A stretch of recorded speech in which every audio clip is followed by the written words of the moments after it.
Hi అండి. నమస్తే. Welcome to అమ్మాయి లోకం. అందరూ ఎలా ఉన్నారు? నేనైతే చాలా బాగున్నాను. మీరందరూ కూడా బాగుండాలని మనస్ఫూర్తిగా కోరుకుంటున్నాను. ఇవాళ మన రెసిపీ వచ్చేసి టిఫిన్ పిండి ఏమీ లేనప్పుడు అప్పటికప్పుడు తయారు చేసుకుని 5 నిమిషాల్లో అయిపోతుందనమాట. ఒక చాలా సింపుల్ రెసిపీ. ఎలా చేయాలో చూద్దాం. స్కిప్ చేయకుండా చూడండి.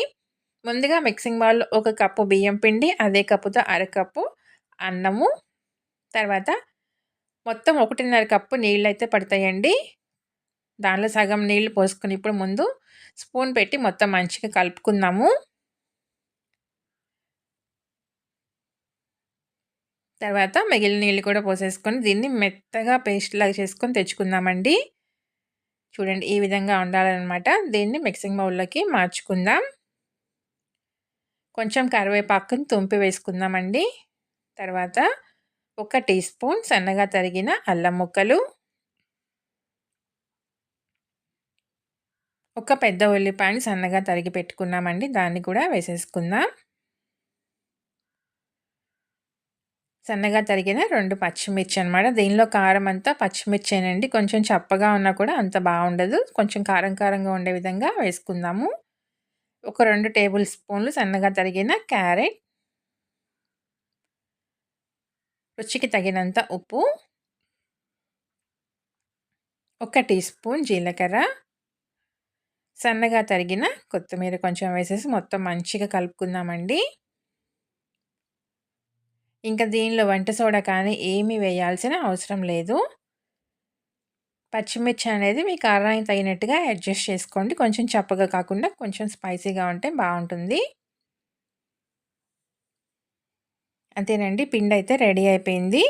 ఇప్పుడు కడాయి పెట్టుకొని ఇక్కడ నేను కొంచెం నూనె వేసానండి. నూనెలో వేయించుకున్నామనుకోండి మంచి క్రిస్పీగా వస్తాయన్నమాట. ఈవినింగ్ స్నాక్‌గా తినడానికి కానివ్వండి, మార్నింగ్ బ్రేక్‌ఫాస్ట్‌లోకి కానివ్వండి చాలా బావుంటుంది. నూనె వద్దు అనుకున్న వాళ్ళుంటే నూనె స్కిప్ చేసుకొని దీన్ని దోసల పెనం మీద కూడా వేసుకోవచ్చండి.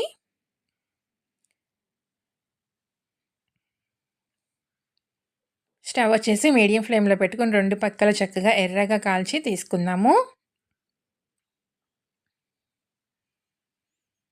ఒక పక్క ఎర్రగా కాలిన తర్వాత రెండో పక్కకి మార్చుకుందామండి.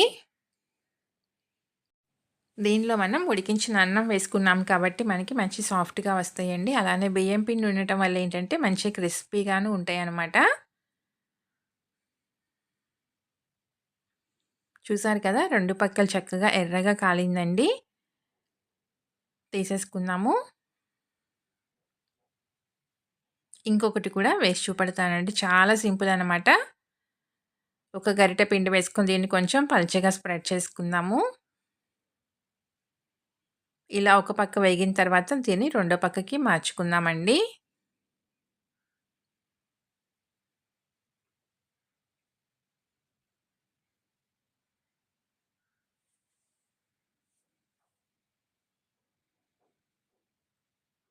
చూసారు కదా! 2 పక్కల చక్కగా ఎర్రగా కాలింది. తీసేసుకుందాం ఇంకా.